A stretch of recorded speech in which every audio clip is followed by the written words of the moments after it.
And maybe closing our eyes.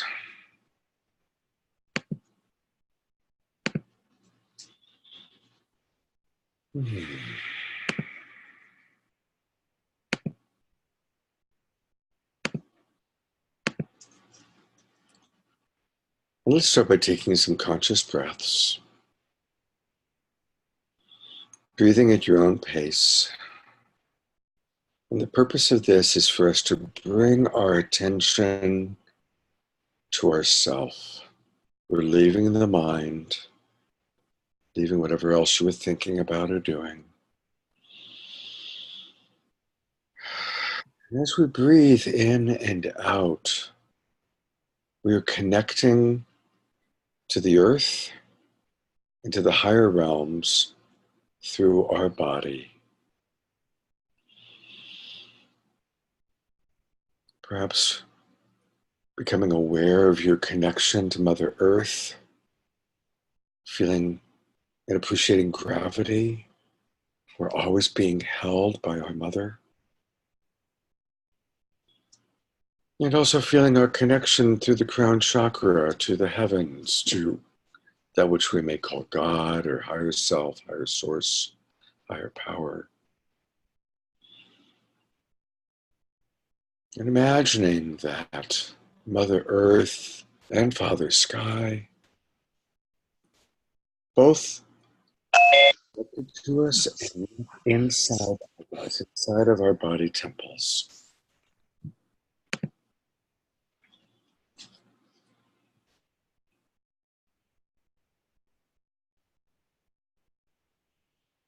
Just breathe for a few moments, really feeling your connection to the earth, your connection to what you might call God or source or higher self, higher power.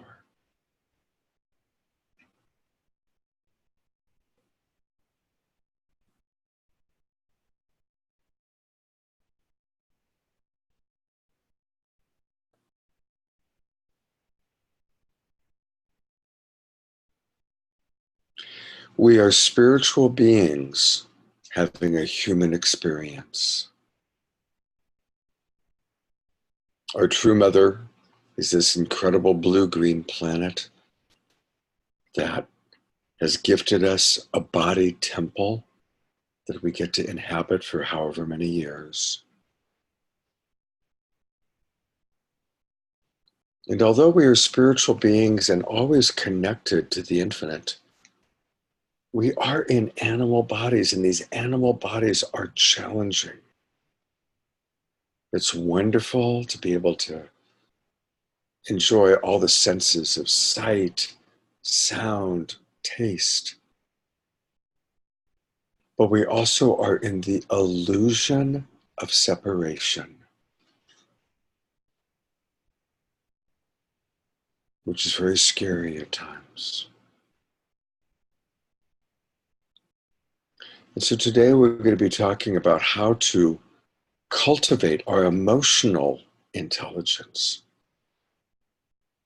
how to really be more connected to our body and the signals our body is giving to us.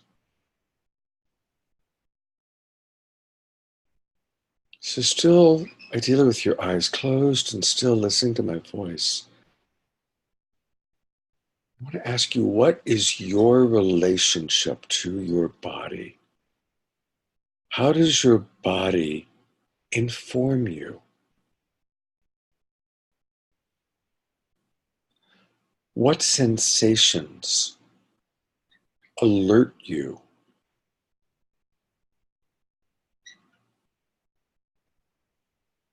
How connected are you to listening to your senses, listening to your intuition, accessing your imagination, feeling your intuition, your gut level instinct?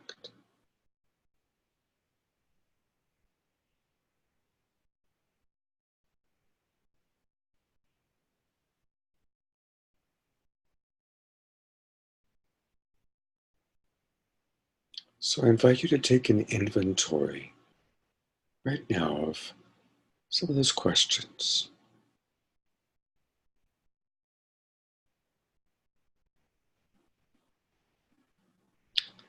And I invite you to pick two things.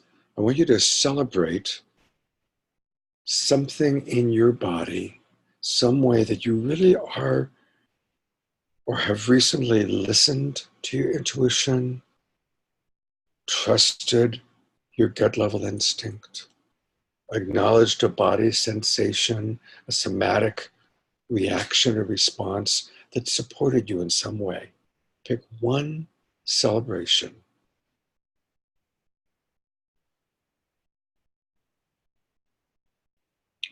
And the other thing I'd like you to do is to think about what's something you want to cultivate more of. What's a connection to your body or to your inner self that you want to cultivate more thoroughly.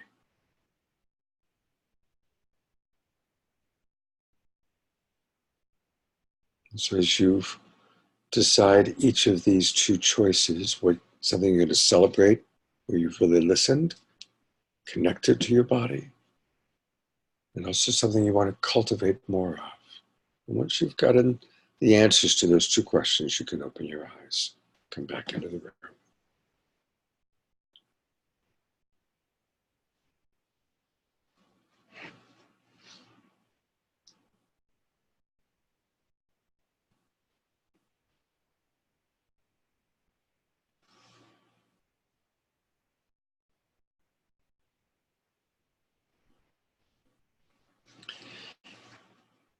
And I'm going to actually call on some of you to share what came up for you. So inviting all of us now to come back into the room. And I see Candace poking her finger up and down. So Candace, but I want to ask everybody to keep it to about a minute. Let's keep it short, not a long story, but something you're celebrating and something you want to cultivate more of. And I'm going to put the spotlight on you, Candace. We want to hear what you have to say. Thank you. Am I heard now? Yes, we can hear you. Okay. So my celebration is my weight gain and getting my butt back. Reestablishing a relationship with food as a blind person. And the area I really want to grow more into is that intuition, that listening, that trusting that even though I'm blind, like I still got stuff, and not defeated. Beautiful. Thank you, Candace. Thank you. Let's all twinkle Candace for being our first person to share. Thank you, Candace. Thank you. Yeah, I can only imagine how Candace is really learning to listen to her body so much more now that she's lost such a primary sense, the sense of sight. Who would like to share next? Don't be shy. Deborah. And then after Deborah, it'll be Adrian. I want to celebrate that I'm here in this class, in this focus, this very deep work, and connections to my body.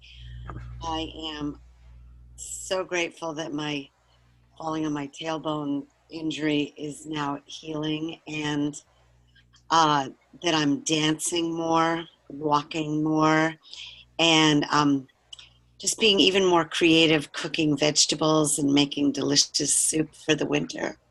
Beautiful. Well, those are great shares. Thank you, Deborah. Let's all twinkle Deborah.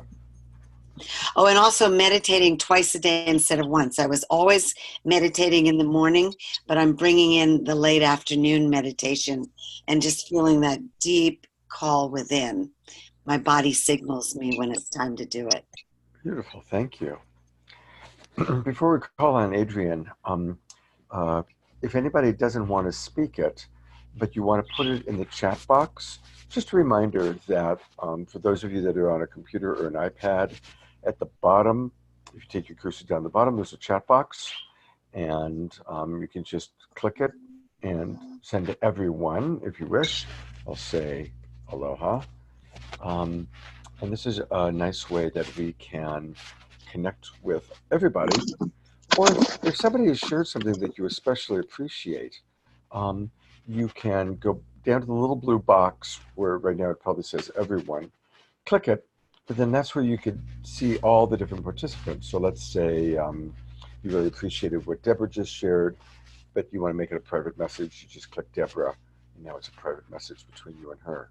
And the chat box is a wonderful way for you to kind of express yourself, express appreciations, connect with each other, or connect with all of us. So if anybody wants to put into the chat box, if you don't feel like verbally sharing, you want to put in the chat box what came up for you, you can put it there. And meanwhile, I'm going to put the spotlight on you, Adrian, and here what came up for you. Oh. Hi, everybody. Nice to see you. I apologize for dipping out last course halfway through. I had some good friends here that were from Hawaii that I had a small opportunity to connect with. So, you know, my celebration and desire for cultivating more of are kind of two sides of the same coin. I want to celebrate the fact that I feel very connected to my intuitive sense of people, and whether it's appropriate for me to be in relationship or engage with people. As you know, Scott, I have a very strong connection with my gut or my sensation. Having meditated so much in my life, and feeling that intuitive sense in my body. But what I'm seeing in my life is that even though I look back and recognize that I had such a clear, like say in this example, no, I've still chosen to move forward in relationship, like with hiring somebody or going into business with somebody.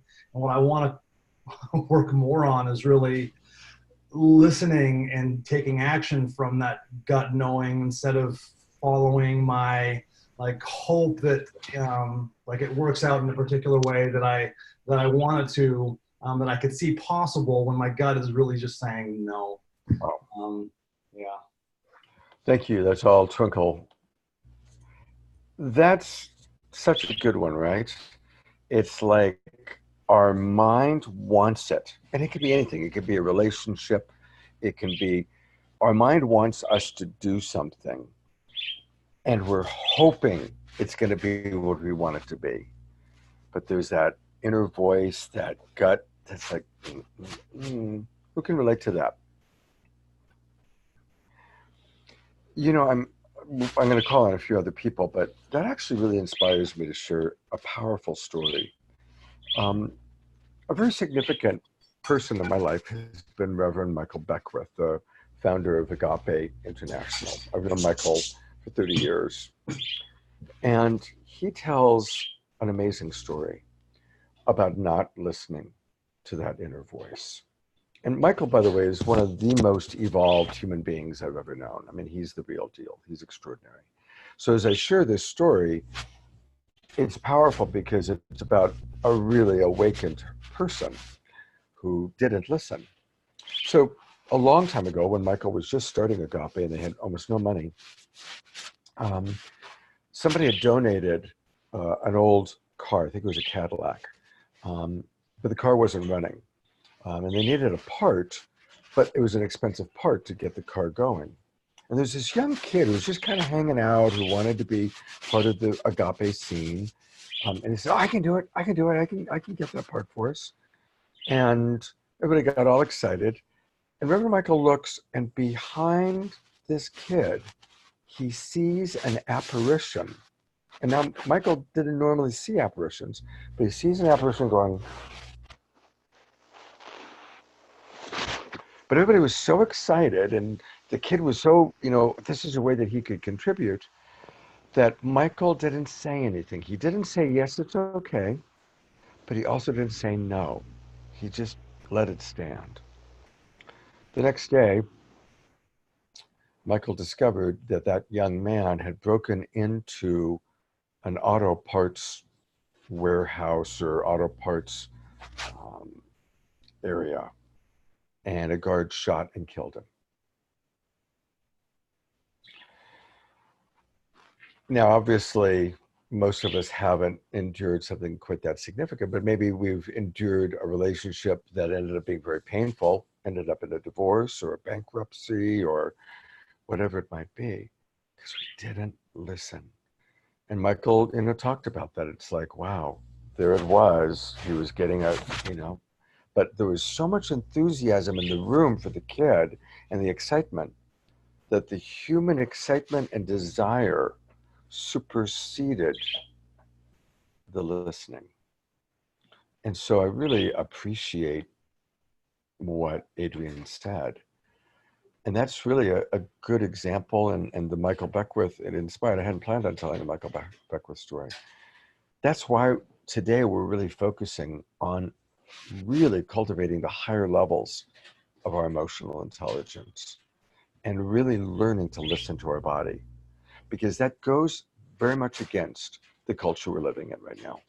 We're living in a culture that just, and I'm on my devices most of the day. And I am one of those guys. I wake up in the morning and I reach for my cell phone, So, we're getting so much input, and we have to balance it with meditation, time in nature, time to still, time to listen to our body.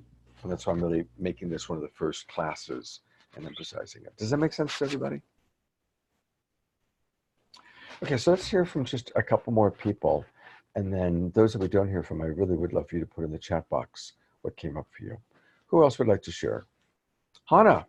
And of course, it was Hannah's birthday yesterday. So happy birthday week to you. And hello, Jason, since we get to 2 for the price of none. Thank you, Scott, and thank you for that invitation to expound upon what my vision is for the next year. I'm really looking forward to sinking into that, and thank you to everybody who wished me a happy birthday. I felt really loved yesterday, so thank you for that. It's really interesting. When you originally asked this question, I immediately went to, I'm just, I'm aware of my body and what it's telling me about my diet needs and how I might change. But then when you told that story, I realized that there's actually something much, much deeper going on that I recalled, and that I'm actually, that is the real invitation for me right now. And it's, I had an experience where I didn't listen to my intuition. I know that you asked to talk about what a time that you did, but I'm realizing a time that I didn't listen to my intuition. And it was in the form of, I saw a vision felt a vision of damaging, harmful energy coming from my mother when she had returned from visiting her sister after 30 years or something. And I don't usually see or feel things like that. And I didn't listen to it. I felt that there was something potentially damaging to her, or what it felt like was damaging coming to me. I didn't listen to it, but I'm also realizing I didn't know how to listen to it. So my growth opportunity is figuring out how to listen to things like that. That's kind of an otherworldly sort of sensation. What do I even do when things like that happen? What can I actually do that's constructive to bring a sense of safety and connection and illumination? So that's where I'm at. Thank you. That's a beautiful share. Thank you. It's all twinkle. Thank you. I want to hear from maybe 2 more people. I think I saw Debbie Garcia put her hand up, and then Sabrina.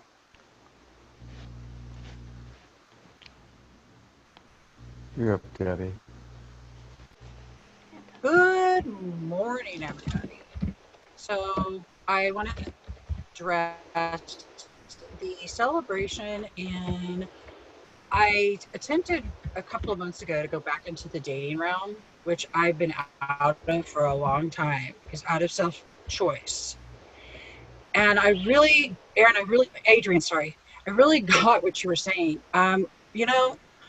I took it really super slow and made agreements, and I'm celebrating the fact that I did listen to my gut. I'm celebrating the fact that as much as it feels great to be around around a male human being and maybe hug them or maybe even kiss them, that's, if it's not there, it's not there. I can't make it be there. Even if a lot of the other things look like they were in place, and I really wanted it to be, because I really been single a long time. I was thinking this could be fun. But when I listened to my gut, it told me no, no. And I went on like 3 dates before I really knew this is friend zone. This is not relationship. This isn't, we're not in alignment.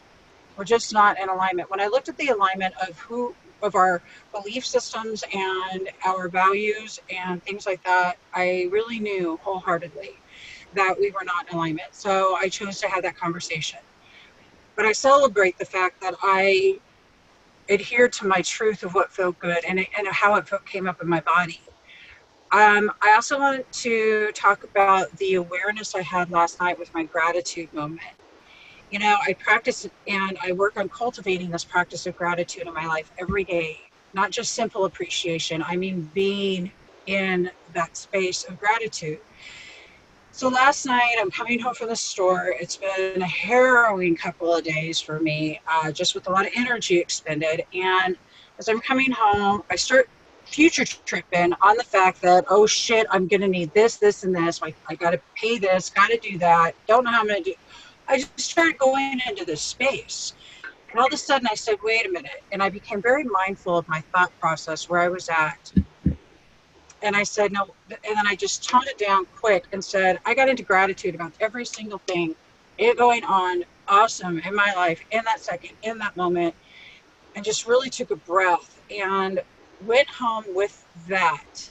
And literally a few of my other needs that needed to be met came smack literally in the door. I just want to share this when I stopped the resistance of the worry or the anxiety or the future tripping, that I was able to really pull into that moment and realize too that meditation is so important for me to be at one with myself. So this morning I didn't talk. I talked to one human being for a second, but I made this decision that I'm going to spend 2 hours in the morning when I first wake up, and I'm not allowing my space invaded. So those were the things that came up for me in this, and I'm really grateful for that knowledge of just being mindful of where I'm at and then choosing to make a different choice with my thought pattern. And I'm done. And happy birthday, Hannah. Big Yeah. twinkling for Debbie. Thank you, Debbie. And there's some really wonderful lessons that you just shared with us. You know, some really beautiful. Thank you. Thank you for that. And yeah, I do reach for the phone to see what's going on, but then I put it away and I do my meditation. And speaking of which, I did create an audio which I posted for you guys, that if you haven't listened to it yet, it's a good meditation to drop into. I've been using my own meditation. I invite you all to give it a try.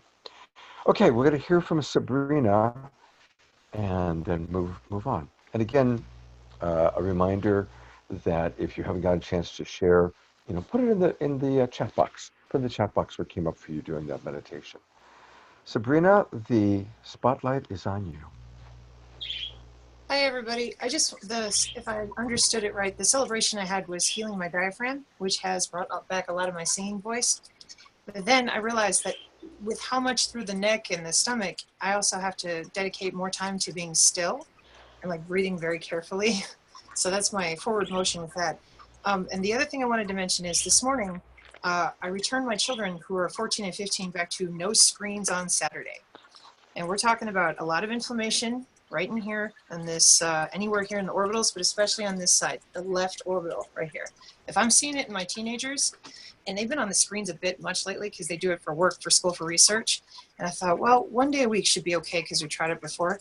And I, listening to folks and talking about the different, listening to your body or not listening, having been in the technology industry, I'm really glad I did listen when it came to eyesight and backing off and taking a whole day to just not be there. Because nowadays, that's really paid off as I've gotten older. But I see in younger people all the time it's a lot harder because that blue light and other things going on. I mean, I don't know about other people. I'm 40, but it sure seems like it's a lot more intense nowadays for like headaches and swelling than it ever was. And that was it. That was all I want to say. Well, thank you. That's all, Twinkle Sabrina. Thank you for sharing that. Thank you. All right. So I'm going to talk a little bit. I'm going to do some slides, and we're going to kind of go over some of the basics of emotional intelligence. Before I do that, I'm not going to call on anybody, but by raise of hands, who has already studied emotional intelligence? Who's already fairly educated? And who, is still kind of like learning, more about EQ? Okay. So I'm going to repeat just a couple of basics. Most of you are interested in or already are working in some sort of form of coaching or therapy. And of course, for myself, I kind of made the transition from Scott, the writer, director, producer guy, into Scott, the coach and teacher. And my pathway was through studying and traveling with Marshall Rosenberg and then teaching nonviolent communication. And so nonviolent communication or compassionate communication was the foundation of what I taught for a long, long, long, long time. And of course, I brought in other tools and other practices, what I learned from Tony Robbins and neurolinguistic programming in different places. Over the last 3 or 4 years, I've really noticed that emotional intelligence skill building is a very popular thing among progressive new thought corporations and companies. And I've actually been hired by several companies now to teach EQ to their people.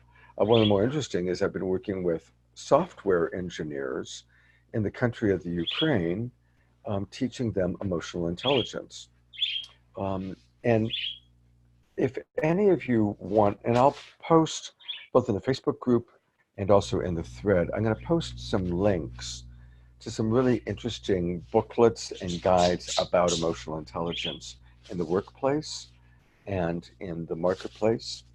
Even the military is now teaching emotional intelligence to its Army officers. And all the kind of Silicon Valley companies like Google and eBay have, when they are hiring, they test for emotional intelligence. And once people are hired, there are still EQ classes being taught. So it's a huge movement. And I'm sharing this with you because for those of you that want to make your living coaching, this is one avenue to consider really learning how to practice it yourself, but also learning how to teach it, because it's a whole field that's very available to everything from a small nonprofit organization to large corporations. Okay. So that being said, I'm actually going to share just a few select slides from a slideshow that I put together. I gave a presentation to 300 doctors. I gave a keynote speech to 300 doctors in November, which was great. It led to a lot of business with people that were doctors, so they could afford me at a higher price. So I'm grateful for that. And we're not going to look at all the slides. We're going to look at a few, just as an introduction to emotional intelligence skill building. And let's go here, play from the start. Can everybody see okay? Debbie Garcia, give me a thumbs up if you can see this slide. Okay, cool. I love this quote, and you've probably heard me say it before, but the true sign of vengeance is knowledge, but imagination. Talk about that for a minute. Because it's our imagination where we get really good information, but we poo-poo it if we don't trust our imagination. And sometimes, I mean, you might call it gut level instinct, you might call it imagination, but learning how to really listen. So we're not just, and what I love about this quote is I mean, Einstein was generally regarded as one of the greatest minds, one of the most intelligent people of our time, of the last 100 years, perhaps of the last 2,000 years. But he was all about imagination over television. And again, EQ, listening to our body, is listening and opening up the imagination field. Just briefly, again, IQ is mental intelligence, EQ is emotional intelligence. And I'm not going to go through them because there's dozens, but there's so many slides and things documenting how EQ is way more important than IQ to be successful in all aspects of life, your personal relationships as well as your professional relationships. I love this quote from Roger Ebert. Those of you who remember Roger Ebert, the great film critic. Your intellect may be confused, but your emotions will never lie to you. Now, this Can you go back to the last slide? I wasn't able to. I didn't have time to read it all. Oh, I intentionally skipped past it, Adrian. Okay. Yeah. There's many more, and I'll put the whole page of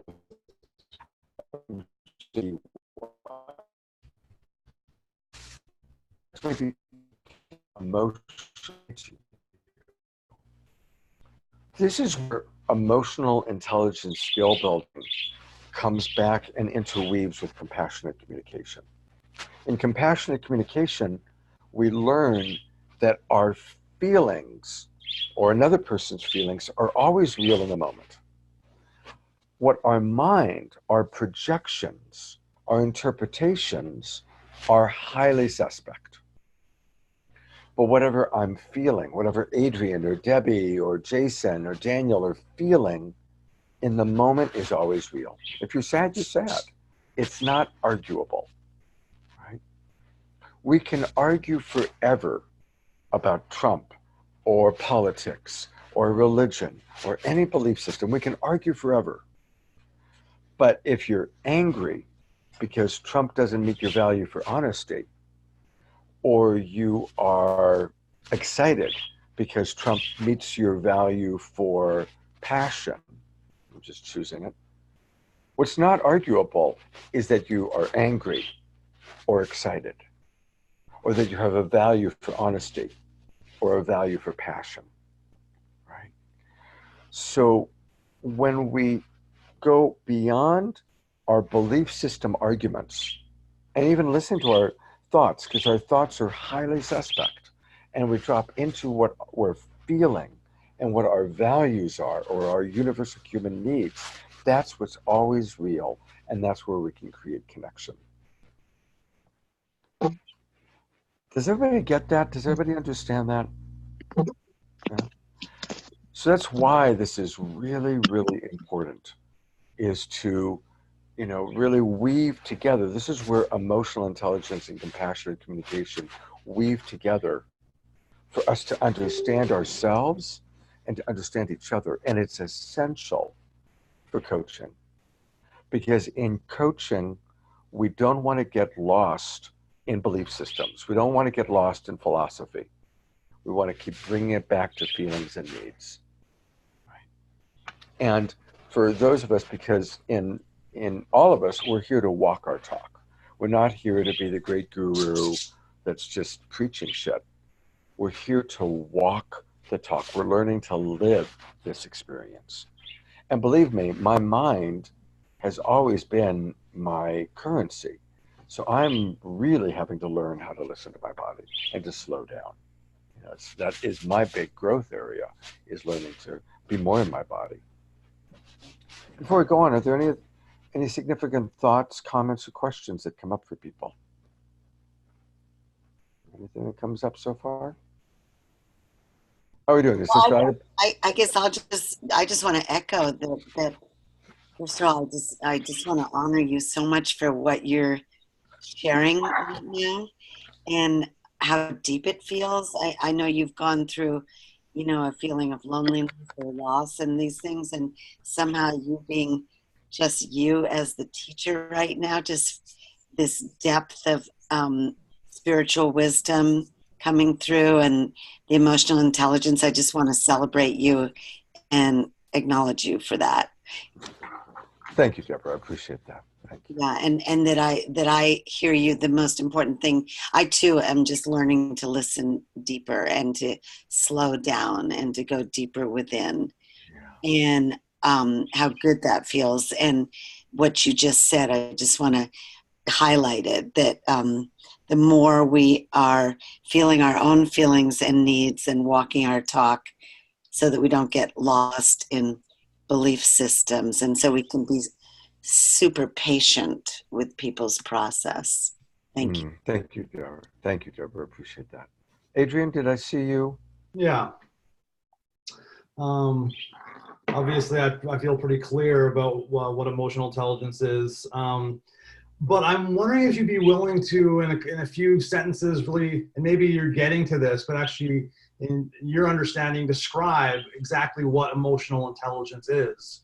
I mean, you just, in this last thing you said, talked about the importance of getting out a story and talking about how it is we're feeling. So you kind of spoke to what emotional intelligence is in that. But I'm wondering if you could describe, like if you're going to describe to somebody who's never heard that word, what is emotional intelligence?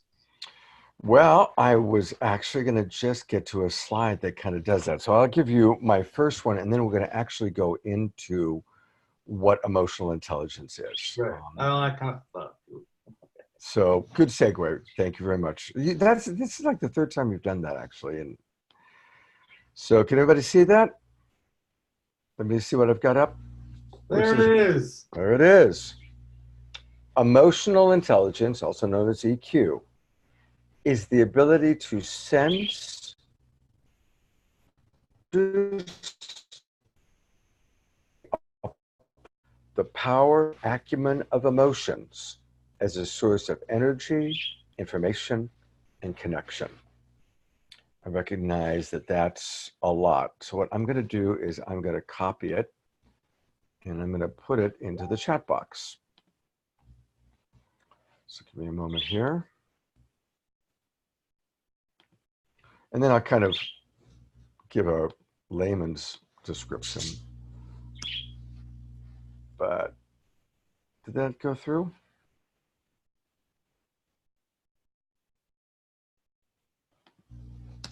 There we go.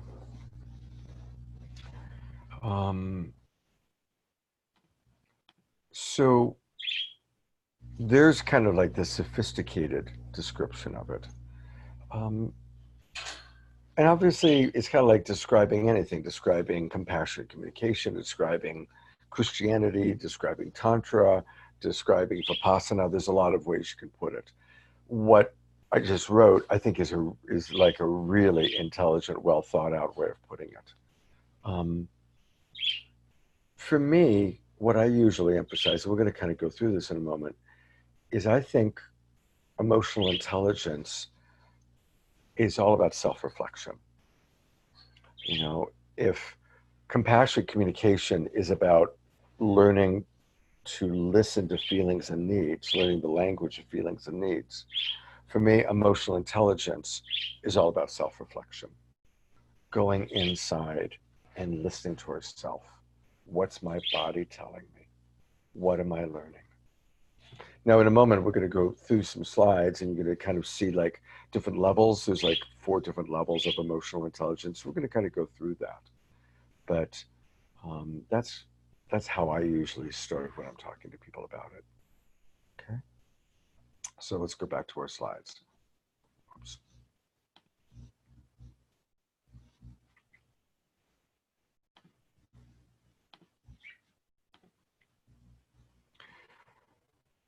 So there are levels. I'm going to go through this. And I will also post this in the Facebook group and in the feed.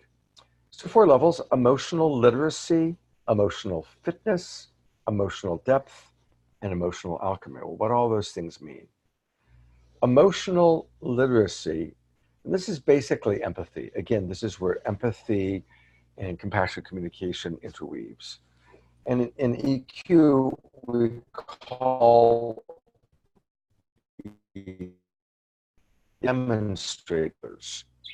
And writing EQ is our own ability to express and communicate our feelings. So we're learning how to have empathy for others and how to express ourselves where people can really connect with us. When I first wrote what you're looking at, there were 5 Ds. We now actually have 6 Ds. What are the Ds?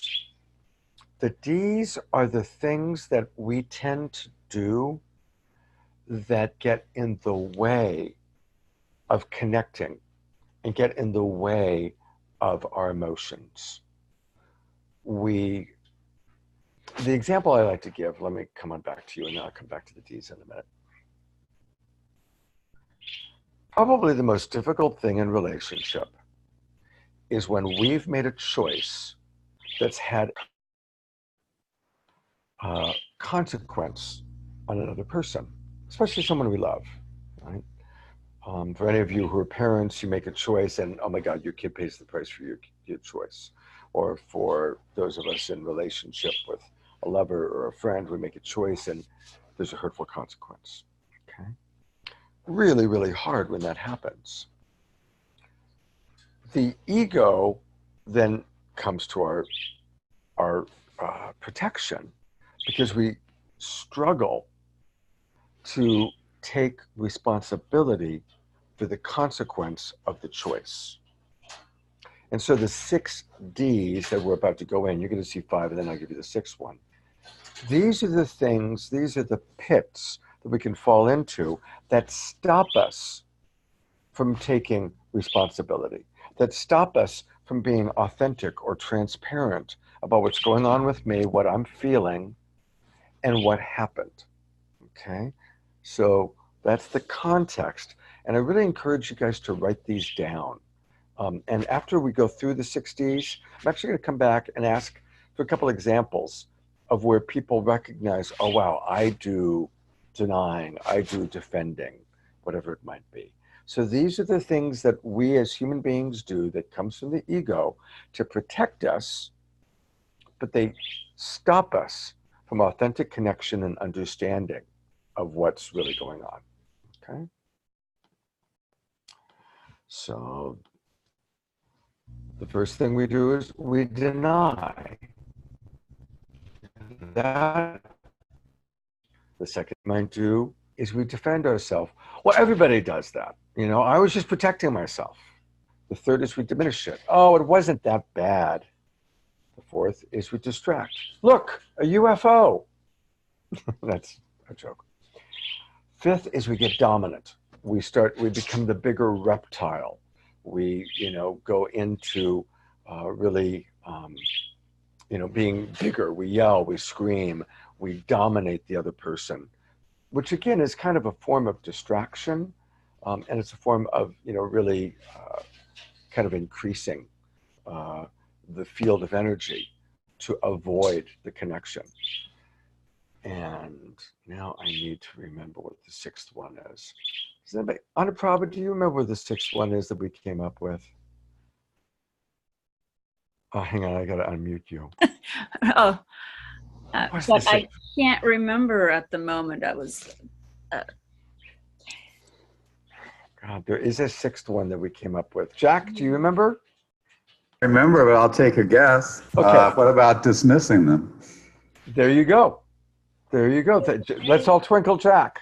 By the way, I want to welcome, this is Jack's first time in this class, and Jack's one of my dearest friends who I'll be spending Thanksgiving with. Exactly, we dismiss it. Oh, just dismissed. Thank you. Good job. Good job, Jack. So who can relate to those, And what's your pattern? What's the one you're most likely to do to avoid taking responsibility for what you're feeling or for a consequence of your action? Which of these ones, and if you don't want to say it in the group, put it into the chat box. Debbie. All of them. Yeah, that's pretty real. All of them. I don't even know. I have been on both sides of the fence on all of it because I have been the narcissist and I've been the perpetrator and the victim. And when I'm in my perpetrator, I'm doing all of these things, but the biggest one is going to be for me, it's going to be defending and dominating. And also denying that. And in fact, you know what? My son called me out on this the other day when he's expressing himself. And I'm like, well, no, that's Christopher. That's not right. He goes, well, you don't get to tell me how I feel about this. Cause let me tell you, we're working on this stuff together. Right. And I'm like, oh shit, that's right. I don't. You have every right to how you feel right now. Take a step back. And when I see myself coming into that, the come to Jesus moment is when I realize I'm doing it. I become mindful of it, and then I have the opportunity to shift it. But I'm guilty of every one of these with Oscars won for my performance. Thank you. That's all Twinkle Debbie for her honesty. Yeah. Who else wants to share? Or also something that's come up? I'll share. You know, and I feel scared because I want to be loved and loved. So, but I would say defend or dominate. And so when Debbie shared it like that, you're just so lovable. So it just shows me more how if we can be super real, it's so much more lovable than trying to avoid being real. Thank you, Deborah. Let's all Twinkle Deborah. Thank you for that. All right. So what's the alternative? Again, remember that when we've done something and we're having trouble acknowledging it, we go back to feelings and needs. Right? It's not about feeling guilty. It's not about, oh God, you're right, I'm a terrible human being for what I did. We go back to the basics. Why did I do that? So I'll come up with an example. Let's say I made an appointment and I was really, really late. And this is something I do all the time because I tend to run late. So I make an appointment, I'm late, and my being late has had a hurtful consequence on my friend Debbie Garcia. We're going to do a Facebook Live, and she's there waiting for me, and I'm 20 minutes late. This hasn't happened. Hopefully it won't, but it could. So it's a hypothetical situation. So, God, I come on, and there she is, and, you know, everybody's kind of been waiting. And, of course, I want to defend myself. So I want to go into, you know, my ego is going to want to talk about all the reasons, and I was working with a client, and I'm such a wonderful guy, and I work so hard with clients, and I give them so much, blah, blah, blah, blah, blah, all of which is to defend myself. But ideally, I slow down, and I drop into imagining what Debbie might be feeling and needing. She might be feeling concerned, is Scott even going to show up? She might be feeling agitated. And certainly she's needing reliability. She's needing clarity. She's needing effectiveness. She's needing to be effective. And so if I can drop into what she might be feeling and which of her needs were not being met or were being threatened by my choice, that's where we want to go. And after I've acknowledged that and been present with her for that, then if the space is available, I can vulnerably, instead of defending myself by going into the excuse, I can acknowledge my own feeling of insecurity, frustration, my own agitation, that I didn't meet my own value for efficiency.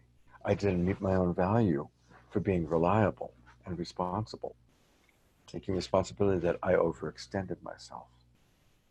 And there's a vulnerability there, you know, just like Deborah Haviland talked about Debbie Garcia, about how, you know, Debbie Garcia is adorable because she's vulnerable.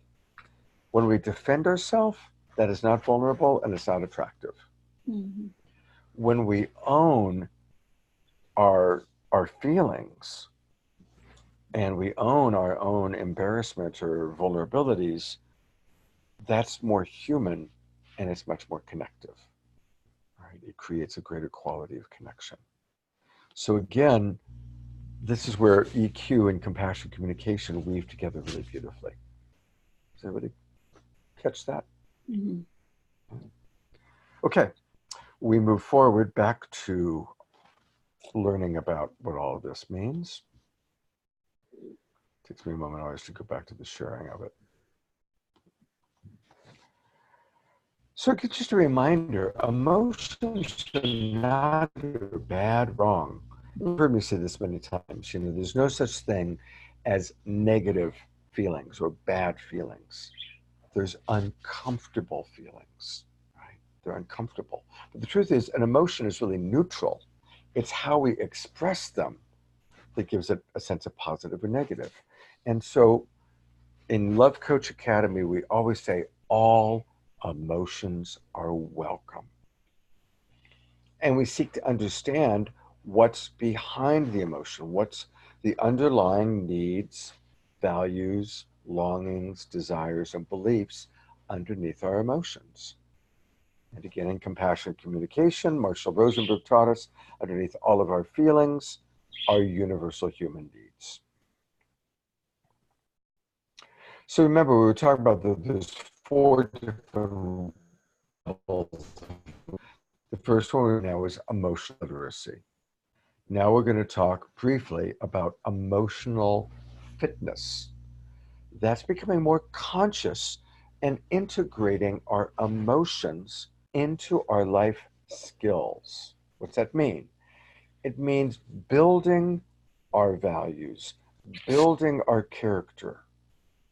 We build more trust, self-esteem, confidence, respect, fairness, mutuality by recognizing what we're feeling and acknowledging and honoring what another person might be feeling. Character in this sense means how frequently we might adhere to our own principles. Actions build character. And by being connected to our emotions, this helps us to be in touch with when we're building character, when we're in alignment with our own personal integrity, when we've stepped outside of our personal integrity. What does that all mean? What's that really look like? Let me give an example. In relationship, I think all of us know what it's like to be in a relationship where the relationships become toxic. We've become too enmeshed, too connected with somebody, and it's gone toxic. Mhm. Now, that happens, and we call it unhealthy enmeshment or unhealthy codependence. And I have a definition for when we cross that line. And it's all connected to what we're talking about here. We cross the line into unhealthy codependence or enmeshment when we step outside of our personal integrity in order to make someone happy or to avoid them being unhappy. I'm going to say that again. We cross the line into unhealthy enmeshment or codependence when we step outside of our personal integrity in order to make someone happy or to avoid them being unhappy. So I'll give probably a fairly common example. Most of us by now have been in a situation where we had a friend, someone we really cared about or loved, who had a substance abuse problem. And they were great until they drank too much, or they were great until they were too stoned, or they were great until they became compulsive for the alcohol or the drug. We really enjoy this person. We love this person. We've shared a lot with them, but their their compulsion or their addiction gets in the way of our ability to really feel comfortable. And so our personal integrity is I'm no longer willing to be with this person if they're drunk or if they're under the influence. And so that's where we really are truly at, but we love them, or we want to make them happy, or we don't want to be a spoil sport. So we still continue to drink with them, or we still continue to go to the bar with them, or go to the club with them, or to drink more ourselves than we want to drink, or to get high, even though we really didn't want to get high, because we're choosing our friendship and the connection and the relationship over our personal integrity. Who's been in a scene like that? It's pretty common. That's why I use that example. Now, I'm not making, listen, I had a couple drinks last night. I went to a club and had a great time. So I'm not commenting on alcohol or anything like that. I'm commenting on when we have a boundary within ourselves, we kind of know what our integrity is and we step outside of it in order to make someone happy or avoid them being unhappy. And that all weaves back to emotional fitness because our body is sending us signals. Our body is saying, I don't want to drink anymore. Our body is saying, I've reached a limit, or we're now at the boundary that is within our integrity. Right? But in order for all of this to make sense, we have to be mature enough to know what our personal integrity is. And remember when Adrienne asked, what's my definition? I said self-reflection. Because we have to self-reflect enough to know what our true bottom line is. Debbie Garcia talked about this today, that she's done enough self-reflection to recognize, okay, I'm not just going to jump into kissing somebody or jump into bed with somebody. I'm going to be much, much more discerning about who I even consider dating. And then once I'm even dating, I'm going to be much more discerning before I take it into a physical or intimate level. Well, that all came from self-reflection. And that self-reflection may have come from a certain amount of pain from previous experiences where there wasn't that self-reflection, right? That's usually our process. We get burned enough times and then we start setting our boundaries, we start getting in touch with our personal integrity. Does this all make sense to everybody? You all see how it all kind of connects? Cool. Okay, so we're going to go back to the screen share. All right. So the third one is emotional depth. Integrating all aspects of self. Our practice unveils of past pain. And this is really, really deep because our veils of past pain so influence who we are and how we see the world. And some of our veils of past pain create entire complete subpersonalities, right? That when we are in a certain situation, our subpersonality comes out, right? So again, just going with the example, let's say we so want to be included that even though we know that getting drunk is not what we really want, we so want to be included that when we're with our friends who are drinking, our subpersonality of party guy or party gal comes out. And the party gal subpersonality completely takes over our greater consciousness because we so want to fit in. We so want to be friends. Or we so want to be connected to somebody. And in order to be intimate, we've got to get high first. And so the subpersonality that so craves intimacy, sexual or emotional intimacy, then takes over and we choose to get high, even though our greater centered self didn't want to do that. And that could go on and on and on. There's so many different subpersonalities. Our inner child, right? You know, so if we had an inner child that, you know, we had an authority figure, an abusive parent, and we learned we just had to shut up. We had to go invisible to be safe. Then even when we're a strong adult man or adult woman, and we actually have the ability to be empowered, but we're around an authority figure that reminds us of that father figure, we go invisible. Our subpersonality, the inner child, takes over and we go invisible, right?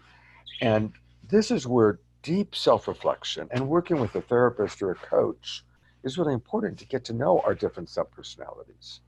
And for those of you that are studying with me as love coaches, or are going to be doing that, this is going to be the deeper work we do, because as I work with people, I very compassionately help them to identify their veils of past pain and then the subpersonalities that have developed as a result of those veils of past pain.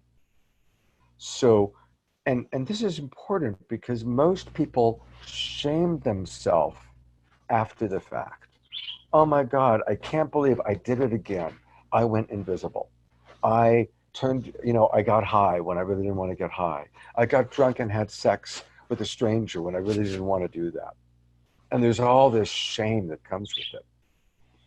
But as love coaches, if we can compassionately go, but of course she did that. How perfectly human. Because you were so longing for love.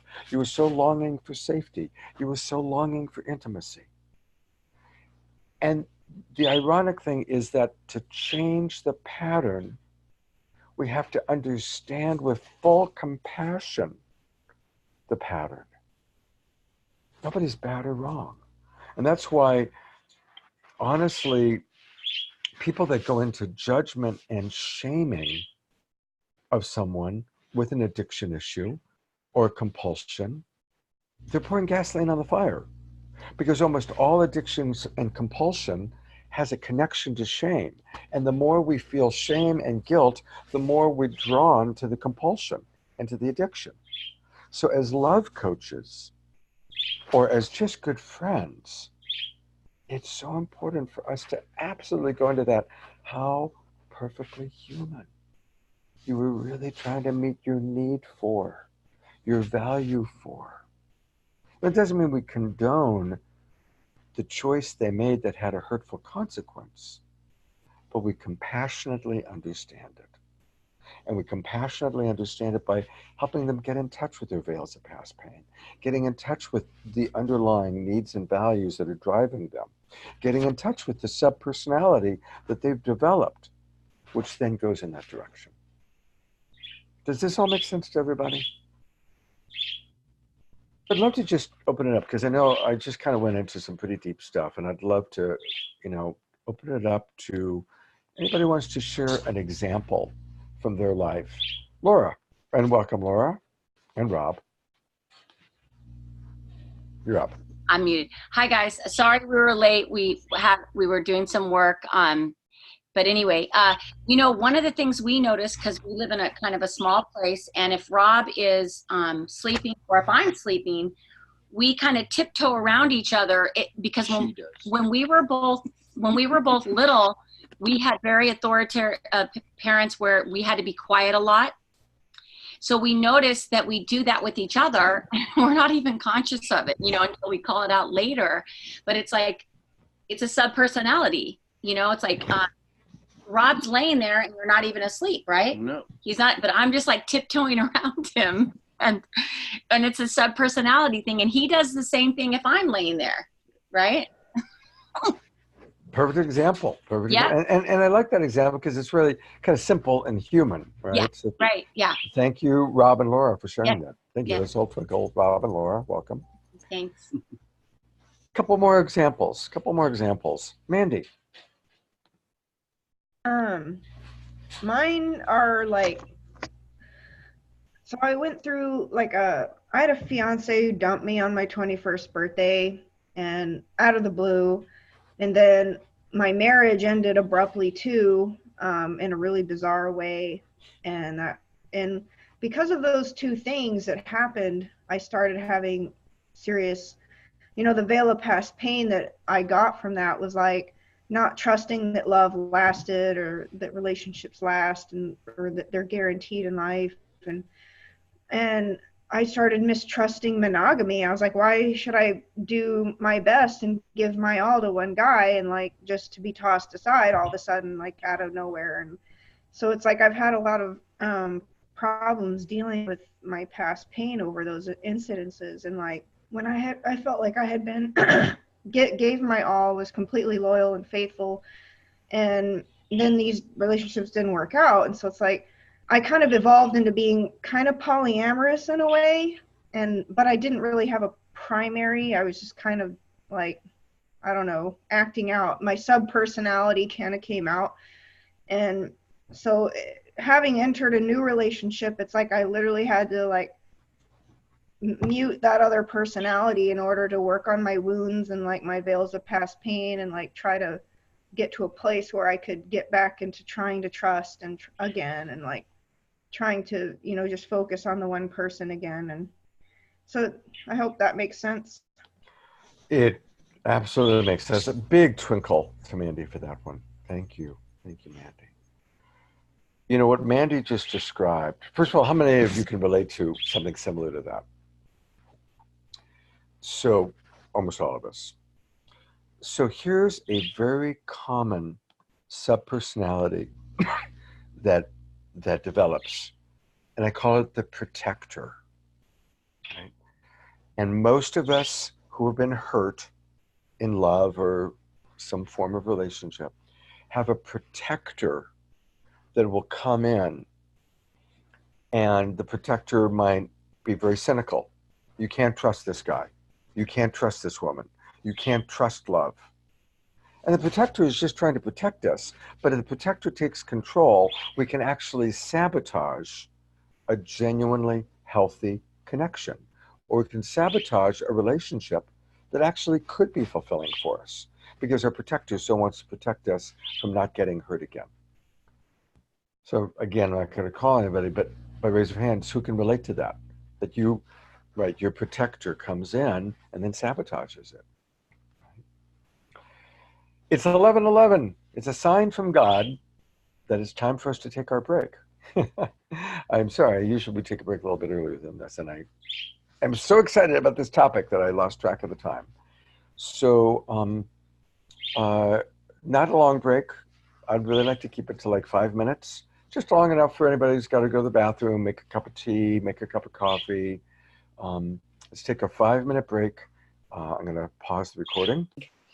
You know, aha with Scott is that there's no right and wrong, right? And it's all about, do we want to be connected or not connected, right? Yeah. And that's kind of was a big a big aha when I was working with Scott earlier on.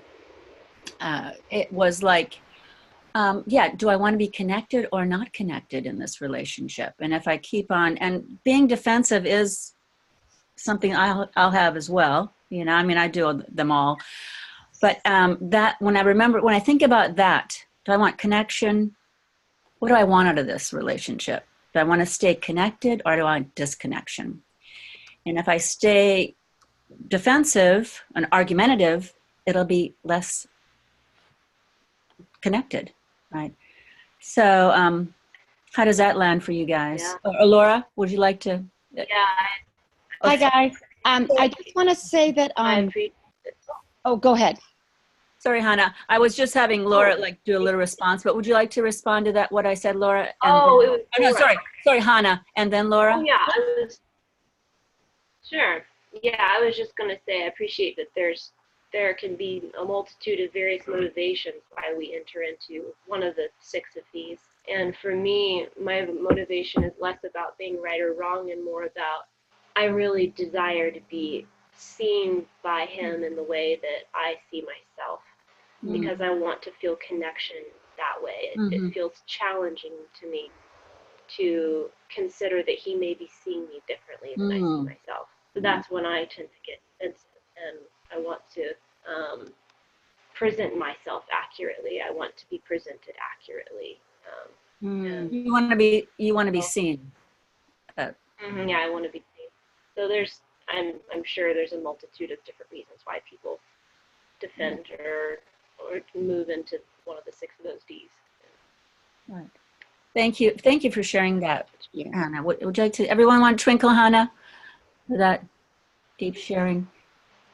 Laura, would you like to? Yeah, so I just want to say that Rob and I both have come from very, for lack of a better word to say it, but violent backgrounds. And he was abused by his father. I had a Vietnam dad, and we were the perfect match to come into that nobody feels safe and everybody wants to be right. Mm-hmm. And it took about 20 times in the very beginning, but I said to him in the very beginning, I said, look, let's do something that I've never been able to do in another relationship. Let's treat the relationship like it's a baby. But how do we do that and feel safe, right? So we started this practice and we learned it from John Gray, but it worked so perfect for two totally defended but loving beings. And it's built this trust over the last 15 months together. And what we did was he set a timer for 4 minutes and 50 seconds. And because he's the male and he's a single focus hunter. So, I had the emotional read, right, on what's going on. And actually his male brain sort of really depended on that, but he didn't know it. So for 4 minutes and 50 seconds, I would just talk about every worry that I had. And in the 20 times that we did that, and all he did was just listen. He didn't respond. And he would say at, 4 minutes and 50 seconds, he would go, okay, 10 more seconds. And by now I'm crying, right? And I never make any of the worries about him. I just made all the worries about everything that's about in life. But anyway, what I noticed is over 20 times we felt safe with each other after 20 times of doing this, that nobody had to be right. Because I think the right thing in our human minds is about safety. And when we learned how to and so now he can look at me a year in and go, honey, do you need to empty your basket? And I'm not even aware, right? Because I'm like, just have my normal girl worries. But we have this practice together and we just look at each other in awe, like how the heck did we do this? Because we were both so ready to defend, and that I wasn't seen and he wasn't seen and he couldn't understand me and I couldn't understand him. But it was this simple practice of making each other feel safe in this 5 minutes over time. And now we don't have to do it as much, but we still make it a practice because, my ego and his ego wants to think that everything's fine, but life is always throwing you stuff. So there's always going to be worries. And once we're done with that 5 minutes, and then I'll wrap this up, you guys. Once we're done with this 5 minutes, then he goes into his cave and then he starts doing these amazing things as a man to start making the little worries that I have better in his own way, in his own time. And I just noticed that he just starts doing these things because he doesn't feel pressure. He doesn't feel attacked. And he can listen to my fears and worries in a whole different way. So, the bizarre thing is that we're living proof of it because that's how we're living now. And neither one of us ever thought we could live like this together with another human being that triggers us deeply. And both of us coming from abused backgrounds. Mm-hmm. So I just wanted to offer that. Thank you, Laura. Let's twinkle, Laura. Thank you for that very beautiful sharing, your relationship, how it's working for you. Because I think we all want to feel safe in our relationships. And I know for me, I came from an alcoholic background with the family, so it was also really violent. And I tiptoe around. And, I know a big thing for me is that when I'm going to say a love relationship and I need to share something that's maybe not going to land so easy for the other person, I'm afraid I'll get rejected or there will be a big fight, and then and once there's a fight, there's no way back. There's no way back. No way to get back. Yeah. And because what I saw growing up was there was never any reconciliation. It was just the fighting and then the not talking and kind of living like that. And also, so I learned to kind of be invisible as well. Either I was invisible or else I was the protector of my mother and my father. So I took on both those roles. You know, it was complex growing up in those child of alcoholic families, you know, and it's a continual process of, to this day, you know, and also feelings and needs. That was a huge thing. As growing up in a toxic alcoholic family and these dysfunctional families where you're afraid to speak, you know, because your emotions, your feeling, you know, it's not safe to have feelings. Your only feeling is like, how is that other person feeling? You become your superpower is knowing how other people are. Are they angry? Are they sad? Are they happy? And then if they're angry, you're going to hide. You know, if they're happy, okay, I can be happy, you know, guardedly, but you can sort of, you know, be happy, and that's it. But so I never really got like how I'm feeling, right? It took me a long time to really understand, other than like to really share if I was unhappy or sad. Hi, Scott. So we came back. Hello. Would you guys mind if I just say one more thing that I think is just so helpful for the feminine in this practice is, you know, in a world where women are much stronger nowadays and the guys aren't running the whole thing, and, you know, we're not just cooking and cleaning. It was really, really hard in the beginning to feel vulnerable and to be the one to give the emotional read, and to not be seen as weak for that in the relationship was so extremely helpful. And the more I got into the practice of it with him, the less weak I felt. And I looked at him in his eyes and I could see that I was giving him a gift, because he's not supposed to be in the worry world. That's not how we would eat way back when. As if a guy was worrying, we wouldn't get the rabbit or whatever. You know, we wouldn't. That's so true, Laura, because what I saw growing up was really the male was the strongest. And Yeah. I really patterned myself more for the male, because that's where I saw survival. That's where I saw power. That was, you know, how you got out of that situation, basically. Yeah. So really, to come into my feminine took a long time. Yeah. Thank you for sharing that. So true. Wow. Well, thank you very much for taking over.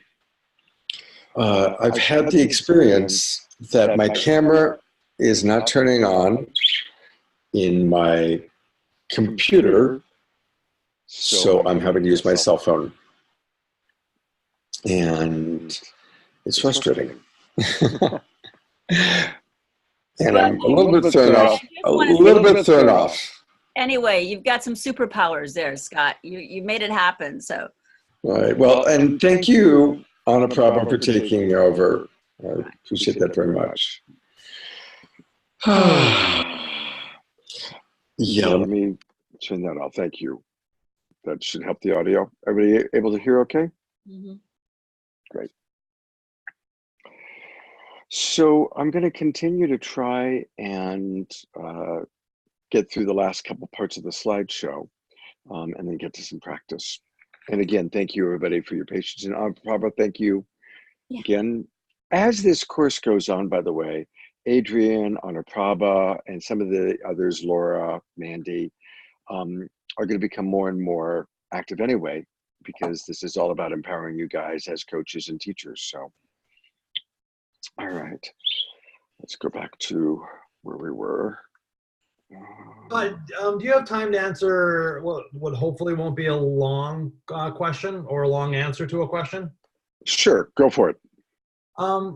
So you spoke about the subpersonality of protector, and it may be kind of tuned deeper into this work that we're doing, training in somatic therapy. And I love the crossover. And one thing I realized as you were speaking to that is that my general understanding, you know, as you described, subpersonalities often come about because of veils of past pain.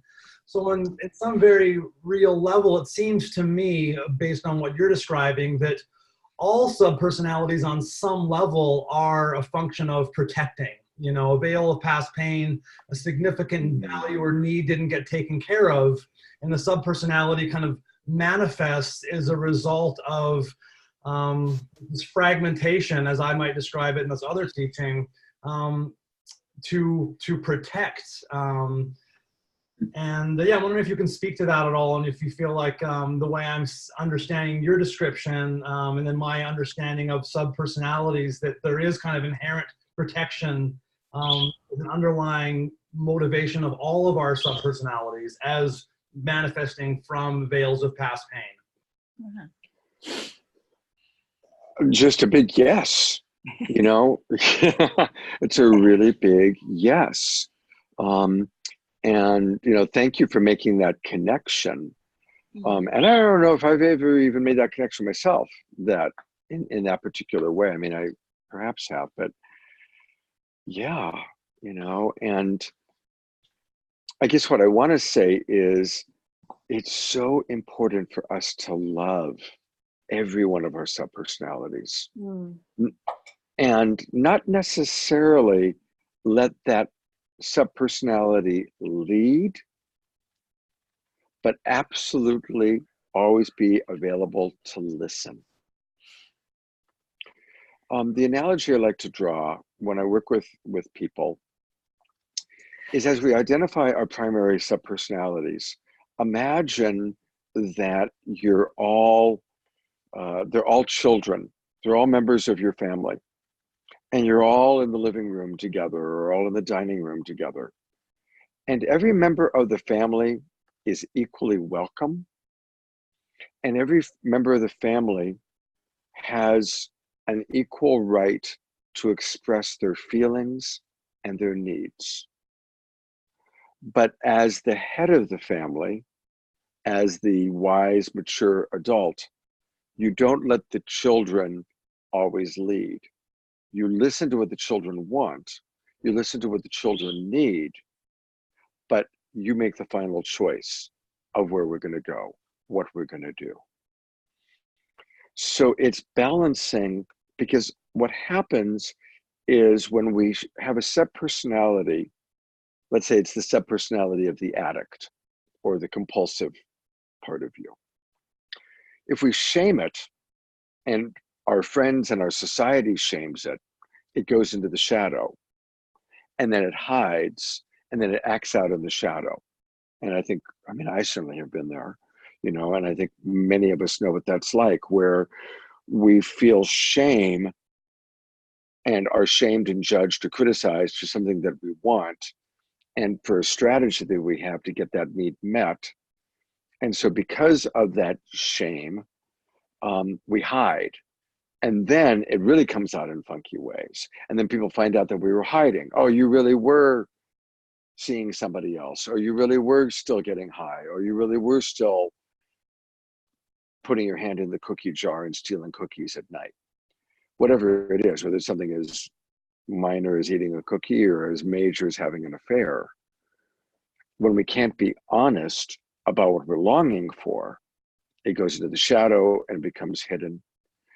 So what we want to do is acknowledge every part of ourself. Again, self-reflection. What are all the parts of myself really longing for? And to bring those children, those subpersonalities that have been hiding in the shadows, out into the light, where they're not judged, they're not criticized, but they don't necessarily lead. That may not have been the answer to Adrian's question, but it's what came up for me, and I'm curious how that lands for people. Yeah. Would anybody be willing to vulnerably share an example of that in their own life?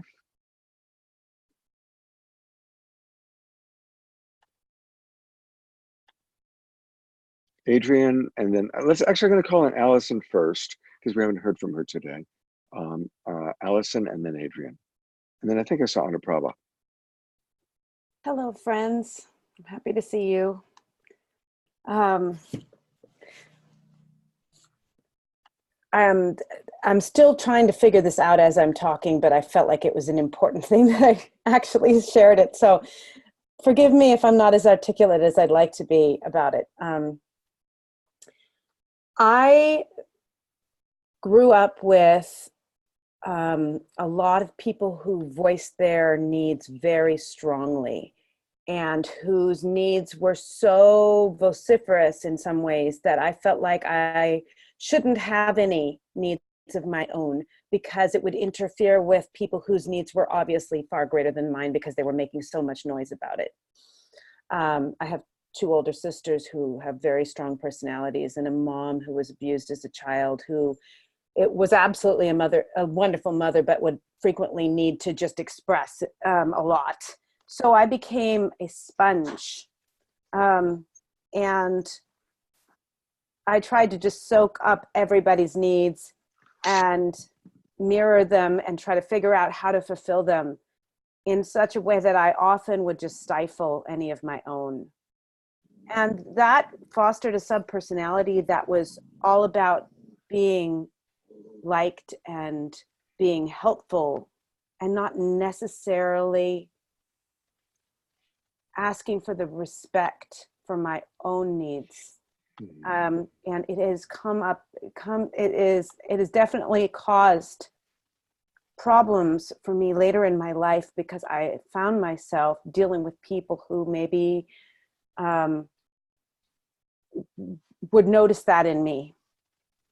And I'm trying to come up with a metaphor. It's almost like need leeches, like because I would allow them to attach. I felt like they were sort of sucking me dry, but I didn't know how to make a compassionate boundary around my own needs. And so I have been in a cycle of sort of allowing myself to be used as this sponge, as this person who would just be all things that are needed, without ever allowing reserve for my own self. And in this year that I'm going between age 45 and 46, I'm finally,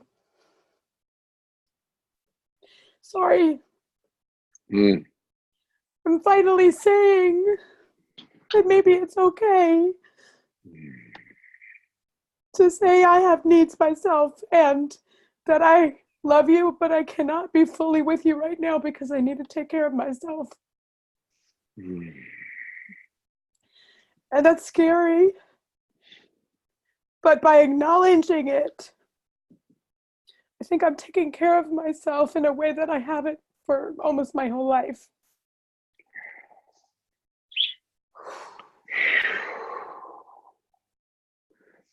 Big twinkle. Big, big twinkle.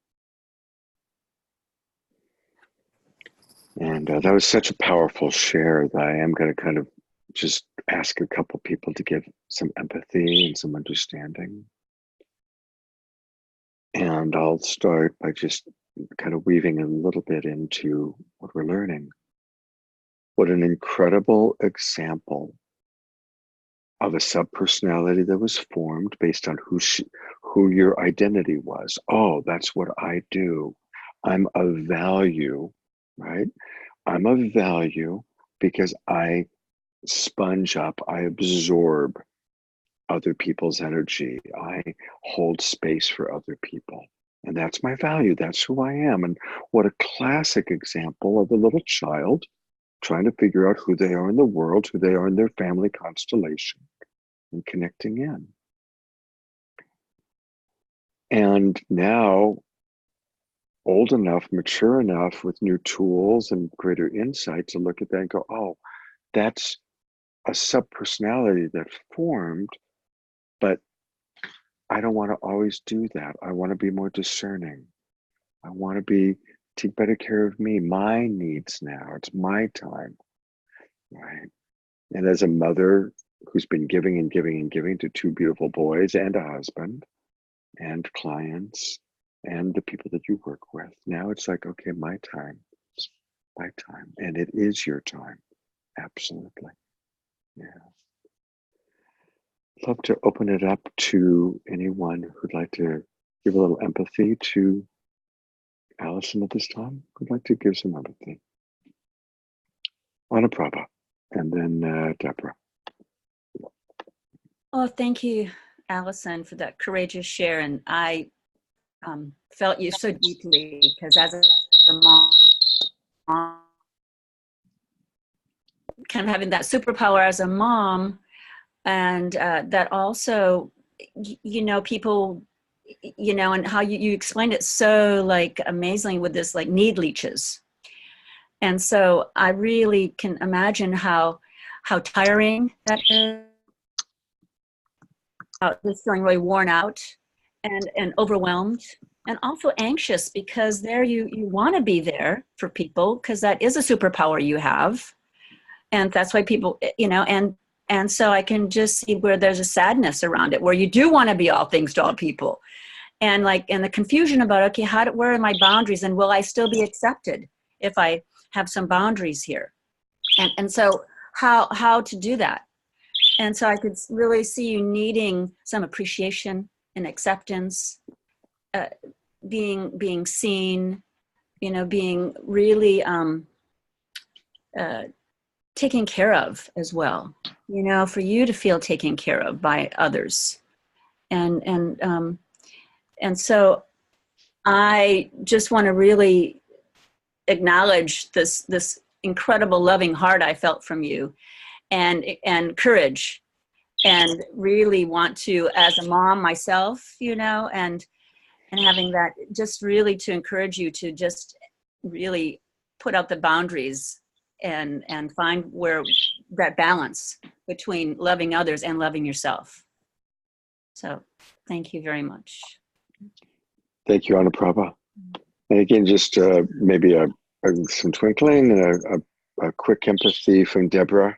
And then I realize we only have a few minutes left. But such a powerful sharing, Allison. It's such a good example. Thank you. Deborah?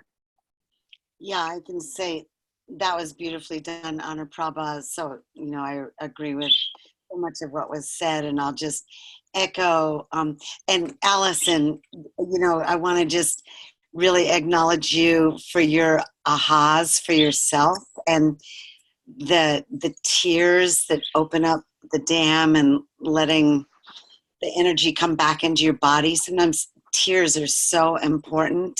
I've noticed sometimes we can become very spacey if we don't feel our feelings. So as you came back to realize you've had these energy leeches, or needy leeches, and as Scott said, energy vampires.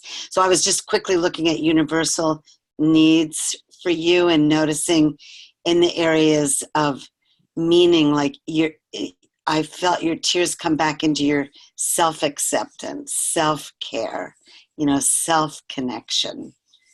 You're mattering to yourself, how important it is for you to take care of number one, to feel your value, how much you matter, and that it is safe to have boundaries. And that yes, that was very courageous. Thank you. Thank you, Deborah. Thank you very much. Thank you. Wow. Allison. Can I respond? Of I course. just want to thank both of you, Anuprabha and Deborah. I realized that my whole motivation in taking this class was to try to be of more help to others. And I'm realizing that it's actually helping me just as much. So, you know, I realized that my whole thought process was that I'm going to be this open vessel for healing for other people. But I don't think that's possible unless I go inside and heal myself a little bit, and maybe say, I love you, I'm not available right now, but let's make a time when I can be. Just, I need to undo a lot of doors that I feel like I was leaving doors unlocked in my psyche all the time, and people could just walk in all the time. Sort of like when you have children and you can't ever use the bathroom with the door closed. And I apologize, maybe that's too much information, but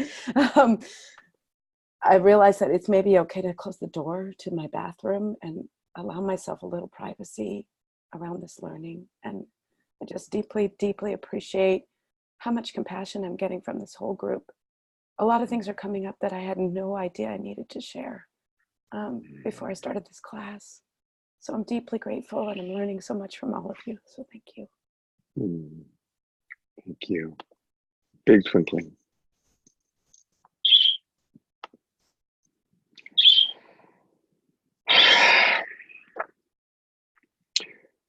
So this is the 8th online course that I've taught. And although I've said what Allison just said and what Allison's experiencing is what I invite all of you to cultivate. We are in a community together now. This is a new community that's forming. And there's an opportunity for some of you to make new friendships, new connections.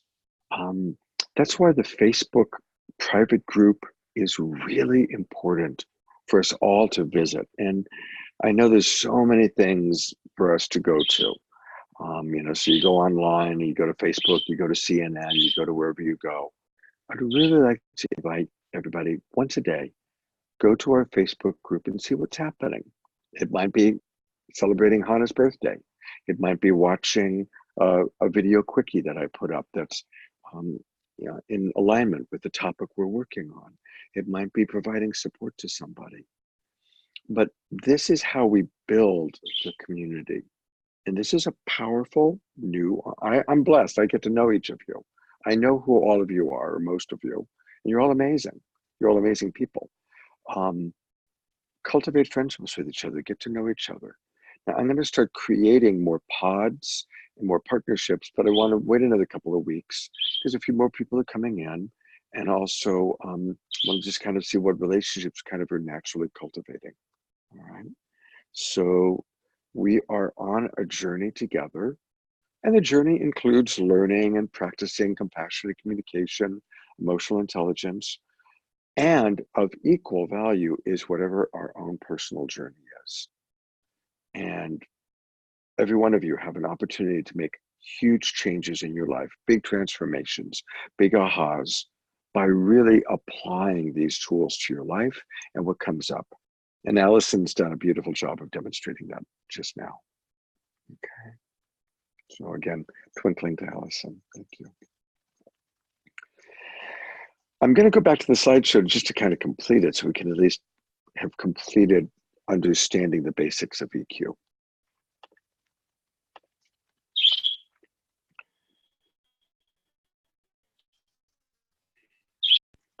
So, boy, talk about emotional depth, right? Allison just did a wonderful job of connecting on a deeper level, right? So the next part underneath about emotional depth is connecting to source. You've all worked with me now that I always just start sessions or this group or classes by connecting to source. And in this particular class, I'm going to go, and I want all of us to go deeper into the practice of connecting to source, and whatever you may call it Jesus, God, the Holy Ghost, higher self, higher power, universe, whatever you want to call it. That relationship, I've come to believe, is the most important relationship that we have in life. And so we want to cultivate that relationship even more. And we're going to do more work on that as we go along. And again, that is a significant part of emotional depth. Diving deeper in, and I like the way we worded here. You can dive deeper into your integrity, into your goodness, into your beauty, into your magnificence, into your values. There's a lot of ways that we can connect to source through celebrating who we are, who we truly are, our character strengths, our virtues, our values. This is all part of emotional depth.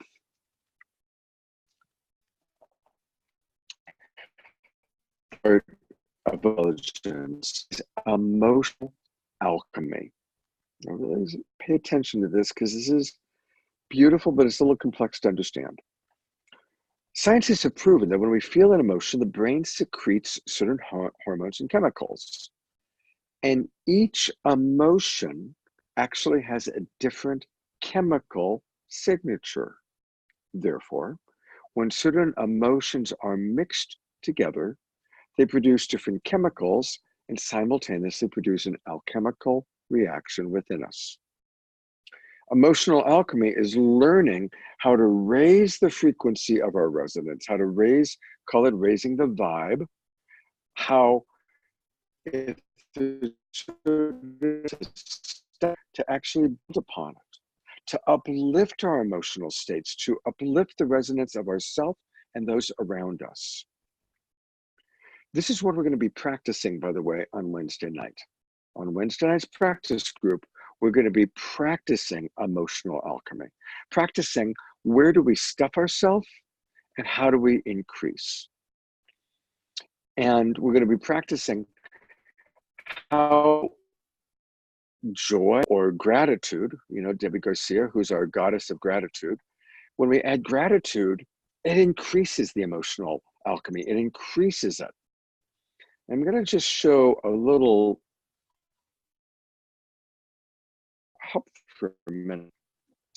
How many of you saw the movie Inside Out? There's a wonderful Pixar movie. Who saw Inside Out? It's the teenage girl. I see people smiling. Most of you saw it. If you haven't seen it, homework assignment between now and Wednesday night, watch the movie Inside Out. In fact, if you've seen it before, go see it again. It's a wonderful animated Pixar movie. It's about a teenage girl and all of her emotions that are going on inside of her, what's really going on inside of her. It's a really wonderful, wonderful movie.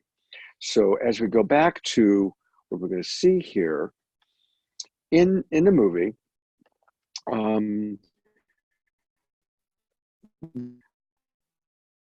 emotions, disgust, fear, and anger. So, for example, if we mix joy with fear, we get surprise. If we mix sadness with anger, we get betrayal. But if we mix sadness with joy, we melt disgust. We add it with joy, we get intrigue, right? So it's a really interesting little thing, as in this emotion alchemy is all about learning how our different chemicals, our different emotions can mix together and how to work with that. Does it make sense to everybody? Yeah. So there we go. Now everybody's back. So I'm going to wrap us up for the day. The sun coming in here. Let me change a little bit here. There we go. It'll look a little bit better. So I want to thank everybody for being a part of this class and for cultivating your emotional intelligence, for going deep inside of yourself, for the empathy that we give to each other, the support that we give to each other. So homework assignment, watch the movie Inside Out. Please join us on Wednesday night. And if you've missed previous classes, please go back. Again, I put the links. You can find the links either in the Facebook group or you can find them if you scroll up into our Facebook private message thread. And if you're really stuck to find a link, you can private message me. Let's try not in the private message thread. It was great wishing everybody wishing Hannah happy birthday. So that was cool. I could have set that up.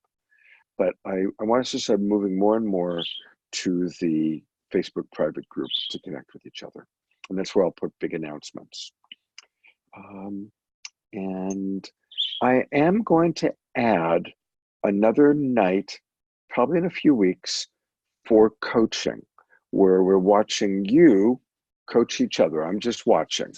And we'll start with the more advanced coaches, Anaprabha, Adrian. That's a chance for kind of our newer coaches like Mandy and others to practice coaching.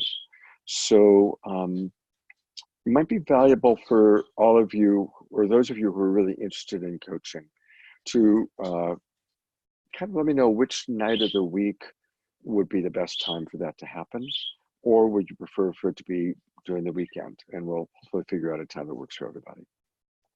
We'll go back to gallery view. I want to thank everybody for participating. I love each and every one of you. Facebook private group. Let's start cultivating it. Have a wonderful weekend. God's blessings. Good night, everybody. Or good afternoon, I should say.